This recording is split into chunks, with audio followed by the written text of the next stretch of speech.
What is up, guys? Kevin from the KO Sports Corner back at you with another video. The MLB Hall of Fame voting is going to be shown in about 1 day on Tuesday, January 25th. We will find out if Barry Bonds and Roger Clemens finally made the Hall of Fame, and it is one that many will say, is Barry Bonds even a Hall of Famer? That is the thumbnail and the title of what the thumbnail says, but we're going to be going through my ballot, and then we will be going into why Barry Bonds is, in fact, a Hall of Famer right after this. My name is Kevin Barral. Make sure to follow the KO Sports Corners. All the links are below, as well as our YouTube, our Apple Podcasts, my Twitter, my Instagram. Just follow that all, which is linked below, as well as our Discord. You could also follow us on Twitch. I am planning on going live with Octavio Sequeira on Friday, January 28th. This next upcoming week. Very, very fun. It's going to be great. It's going to be a great time. We're going to be talking MLS, NHL, as well as NBA and some MLB. Obviously, I want to get his point on the Hall of Fame, which we will be getting. I wanted to bring on a special guest for this video, but unfortunately we couldn't. But it's all good because this is going to be one fun episode. We're going to be going through my Hall of Fame ballot, as I already mentioned, and let's just get right into it. The first guy is Bobby Abreu. Very well-deserving guy of the Hall of Fame. He had a 60.2 WAR, 2,470 hits, 288 home runs, 291 batting average, 395 OBP, 475 slugging, and an 870 OPS. In 20 seasons, he was a two-time All-Star, home run derby champ, Gold Glover, and a Silver Slugger. The accolades aren't there, but man, he was a very successful MLB player throughout the time. And you just look at the ballot, and I'm going to pop it up right again. There's not many guys that are better than Bobby Abreu that I didn't vote for. I think almost everyone is. I mean, you can make the case for Alex Rodriguez, but we'll get into that at the end of the video. Then there's obviously guys like maybe Prince Fielder, Mark Burley, who could have taken it.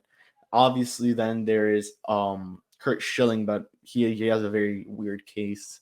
And that's about it, man. I mean, there's not many guys you could get over Bobby Abreu. Alex Rodriguez is the only one, but he also obviously had the PEDs, and he was suspended in 2014. He lied about it, very hated amongst the media.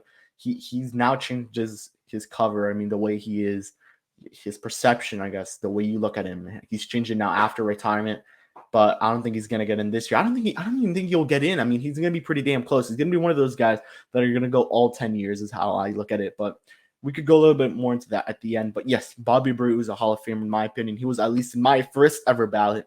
And before moving on to Barry Bonds, this is a nice viewer discretion to say. I'm only 17 years old. I have never watched a single player here play besides the ones I will mention, which are Barry Bonds. I saw him because of highlights, and I know he's pretty damn good. He's the GOAT of baseball. There's like Michael Jordan, who I know is the GOAT because I've seen the highlights. I've seen The Last Dance. I know very well about Ryan Howard. I know about A-Rod. I know about Big Papi. Those are literally the only guys I know. I know a little bit about Jimmy Rollins. Obviously, it's Jimmy Rollins. I know a lot about Gary Sheffield because he was a Miami Marlin himself. AJ Pierzynski, I know very well about. Tim Lincecum, I've learned a little bit more about. So I do know some guys on the ballot, but not every single person. I've gone through a great podcast called Big Hall Talks Pod, which I will leave linked down below, with Ethan Badowski. He's maybe one of the best minds when it comes to the Hall of Fame. Very good opinions on each guy. He's going to be dropping his ballot very soon. I think he's actually dropping it today as well, on Monday. So I'm filming this on Sunday. This will be dropping Monday. So just so you have an idea. But yeah, Bobby Abreu, in my opinion, is a Hall of Famer. Let's move on to Barry Bonds. I'm going to keep this short and simple. He's a damn Hall of Famer. He has the highest WAR out of anyone on the Hall of Fame ballot at the moment, with a 162.7 WAR, 2,935 hits, 762 homers, 298 batting average, 444 OBP, 607 slugging, and a 1.051 OPS in 22 MLB seasons. He was a seven-time MVP, 14-time All-Star, home run derby champ, 8-time Gold Glover, 12-time Silver Slugger, 2-time batting title, and he was a 3-time TSN Major League Player of the Year. And he did have 73 home runs in 2001, and he didn't win MVP that season, if I'm correct. So that says it all with Barry Bonds and how damn good he was that season in 2001, which was maybe one of the best MLB seasons you could actually imagine. Sammy Sosa, Mark McGwire. You also had Barry Bonds. That was a fun MLB season. Unfortunately, Bonds never won a World Series. If he would have won a World Series, he should have been a lock. But obviously, everyone knows why Barry Bonds hasn't made, because of the supposed PEDs, the steroids, all that. I'm pretty sure, guys, correct me if I'm wrong, but Barry Bonds never tested positive for PEDs or steroids when he was tested. And I'm pretty sure he was tested various times after his career, never tested positive. So there's no real evidence. Obviously, the guy's jacked. He's hit homers, but he was always a good player his whole career in Pittsburgh before the PEDs, before that steroid era. He was a very good MLB player. I'm gonna put the stats on the screen of his time in Pittsburgh before he joined the San Francisco Giants and I'll probably put his best season there because Barry Bonds was a really damn good player throughout that time in Pittsburgh before he entered the steroid era with the San Francisco Giants, and he was hitting all these bombs out at Oracle Park or whatever it was called at the time, now AT&T Park, I'm pretty sure. But yeah, you have to keep that in mind. Barry Bonds, the only reason he's not in there is because of the steroids, and he is in his 10th year. At the moment, he's considered to get in. He's actually has 77% of the vote is what currently Barry Bonds has, according to Ryan Thibodeau, very good Twitter follow. Ethan Badowski mentioned to me, is what he currently has in the Hall of Fame. So he would be getting in by 2%. I think you need to have 75% of the vote. Currently, just so you guys have in mind who is currently supposed to get in, 83% of the vote is what David Ortiz has. He's leading. Then you have 77% of the vote for Barry Bonds, 76 for Roger Clemens. The second closest is Scott Rowland with 69% of the vote. Maybe he could get a big jump. But when you look at it, Alex Rodriguez is 40. Gary Sheffield has 46. Give him a couple years. I think he'll get in.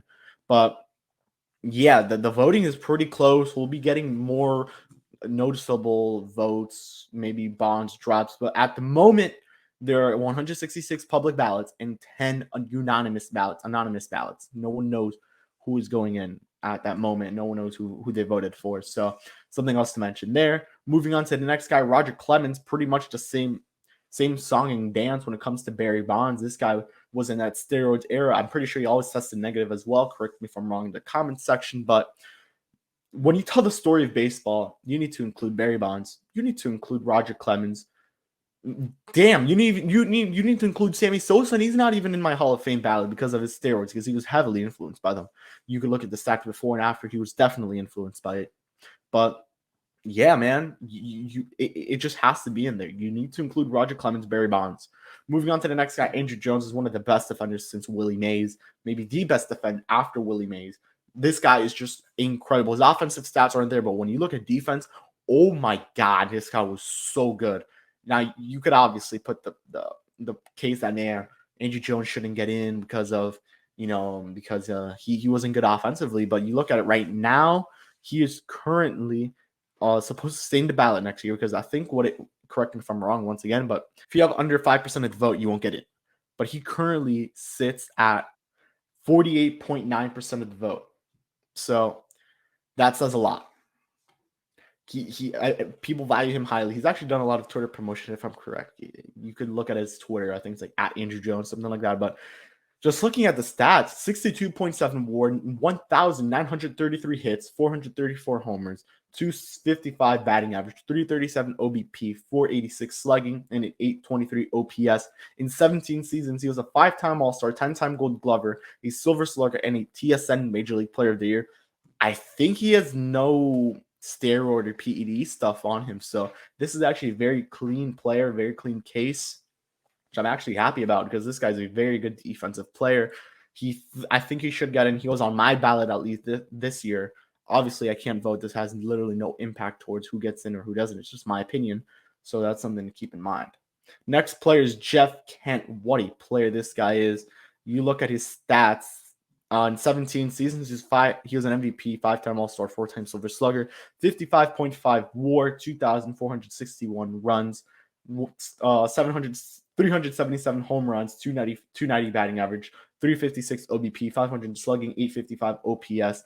This is a great player, and he is currently with 31.3% of the vote at the moment. This is obviously being recorded on Sunday. We'll be releasing Monday. It just makes sense to vote for Jeff Kent. Maybe he doesn't get in, but he is definitely a player to keep your eye on for the next couple of years, just for him to have a chance. So, yeah, moving on to the next guy, we have David Ortiz. This is definitely a player I could get into a lot more. He's one of the first-year players on the ballot, currently leading everyone with 83.5% of ballot.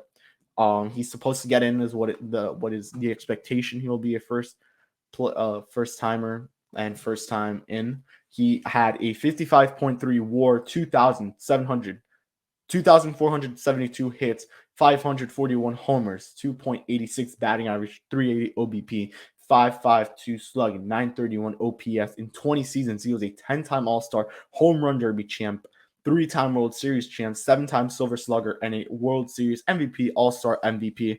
It just makes sense for David Ortiz to get in. He is Big Poppy. You love the guy. He made that nice speech, which was, "This is our effing city." I'm not going to say the word, but I mean, I could probably find the clip somewhere.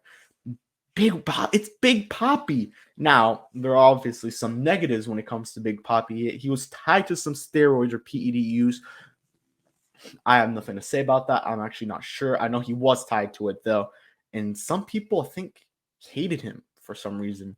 But that's really the only thing that has them back. And then you also have the him being a DH, but there's a recent DH, which I'll put him on the screen, who got in. So that's definitely going to help his case. And it already is, because he has 83.5% of the vote to get in the Hall of Fame. He's the leading player with votes to get in. I personally think he will enter the Hall of Fame this season. There's just no way he can. It's Big Poppy. He's loved by everyone. Doesn't matter if you hate the Red Sox, if you love the Red Sox. It's David Ortiz. The guy's one of the nicest human beings out there. Everyone loves him. He's a great player overall. You can't say anything. He's one of the best Boston Red Sox to ever play. He also played for the Minnesota Twins for a good amount of time. The only thing that's hurting him is that PED or steroid use that was supposedly tied to him in a couple years back, as well as him being a DH, but I don't think that should hurt him too much as a DH got in very recently to the Hall of Fame. So that definitely pushes this case up. Moving on to the next player who I voted for, who was Scott Rowland. This is actually one of the players that Ethan Badowski told me about and he very much loves. Scott Rowland is 69.9%. So a big push. Maybe those 10 unanimous votes or anonymous, I'm sorry, all have Scott Rowland. He could get pushed into the Hall of Fame this season with 75% of the vote. Maybe when all that vote gets revealed, he will be a guy who you put in the Hall of Fame. He's a very good player. He deserves to get in. And he's actually he has one of the cleanest cases, if I'm correct. Nothing to PEDs, nothing to steroids. He was in that era, but he was just a clean player overall. He put up the stats to get in, and I'll tell them to you right now. Scott Rowland was a 70.1 WAR player, 2,077 hits, 316 homers, 218 batting average, 364 OBP, 490 slugging, 855 OPS. In 17 seasons, he was the Rookie of the Year, a 7-time All-Star, 2006 World Series champ, 8-time Gold Glover, and a Silver Slugger. He needs to be in the Hall of Fame. He needs to be in the Hall of Fame. There's just no way he can't. He's the closest. I think he'll get in next year because of how close he is to getting in at the moment. He's at 69.9%, so he's very close. I think he'll get in next year. And the next player is Jimmy Rollins. Now, this one is very controversial when it comes to why I voted Jimmy Rollins. I think he's a first-timer. He had 47.6 WAR, 2,455 hits, 231 home runs, 0.264 batting average, 324 OBP, 418 slugging, 743 OPS in 17 seasons. He's an MVP, Silver Slugger, 3-time All-Star, 2008 World Series champ, and a 4-time Gold Glover. The stats are there. Many say he's a Hall of very good. He currently is in. He's going to be in the ballot next year, according to what it is. He has 11.4% of the vote. Obviously, he's a first timer. I think you got to give him 5 or 6 years to get in. I think he could sneak in. Honestly, I think he could get in. But Ethan Badowski said it. I'm not going to play the clip, but he's in the Hall of Very Good. He's a very good player who I don't think will get into the Hall of Fame. I think he's going to be very damn close, though. That's how I would look at it. So, moving on to the next guy on the ballot is, for me, Jimmy, is Gary Sheffield, Miami Marlin guy, won the World Series. He would be the first ever Marlin to get into the Hall of Fame, so the Marlins would have a Hall of Famer. Great discussion. Actually, I know who I'm going to bring on for this to talk about the Hall of Fame. I'm going to bring on 2 guys. I want to bring on Ethan. I've wanted to bring him on for the longest time. Hopefully he gets in we bring him on. But I want to talk Miami Marlins players in the Hall of Fame who could possibly get in. There's obviously Miguel Cabrera. I think he's going to get on the Detroit Lions. Stanton. Hopefully Gary Sheffield. Obviously, I think Sheffield gets in as a Marlin. Just looking at the stats, I mean, the guy won a 2003 World Series, I think is what it was, with the Marlins. It was in 1997. But 60.5 WAR, 2,689 hits, 500 or 509 homers, 292 batting average, 393 OBP, 514 slugging, 907 OPS, 22 seasons, 9-time All-Star, 1997 World Series champ, 5-time Silver Slugger, a batting title, and he was the TSN Major League Player. He could be the first ever Marlin Hall of Famer. So it just makes all the sense in the world for Gary Sheffield to actually go in with the Miami Marlins at it, because you actually have to choose what team you want to go in as. I think you'll go in as a Marlin. Then finally, one of the most controversial votes is Billy Wagner. Billy Wagner is maybe the best reliever of all time. He currently has the 48.9% of the vote, so I think he'll be getting in 2 years. I know Eli Sussman, managing editor of Fish Stripes, believes he should not be a Hall of Famer. Relievers shouldn't be a Hall of Fame in the Hall of Fame, and in a way I could see why. But man, it's Billy Wagner. When you're the best reliever of all time, you have to be in the Hall of Fame. You have to be noticed for a 27.7 WAR, 47-40 wins and losses, 2.31 ERA, 422 saves, 1,196 strikeouts, 0.998 WHIP, and 16 seasons, 7-time All-Star, and the Rolaids Relief Award. This guy's gonna get in. I think in 2 to 3 years he'll get in, maybe 3 or 4. Is how I see it going. But he's going to get in. I do believe the best reliever of all time needs to be in the Hall of Fame when it comes to who does not get in. And that's my full ballot. There you guys have it. I don't have much more to say. I'll get into more future Hall of Fame type of stuff in the future. I loved this Hall of Fame conversation. We had it on Fish Stripes. Ethan's podcast definitely allowed me to talk a little bit more about the Hall of Fame, know more about the guys. Let me know what you guys think about the video. I definitely want to do more of this. I think it's a fun topic to go into and just makes sense to talk about. My name is Kevin Barral. I'll see you guys all in the next one. We have a Miami Dolphins video coming out tomorrow with takes were made. You guys know I'm very well on Twitter, very advocate of the Miami Dolphins and pretty much all sports. Find them out through the Marlins, but he's a Marlins, Dolphins, Panthers, and Heat fan, just like me. Not a media guy yet, but hopefully he should. He definitely will. He has his own podcast, so it's going to be at least an hour-long video, I assume. So get ready for that one. My name is Kevin Barrat, and I'll see you guys on the next one.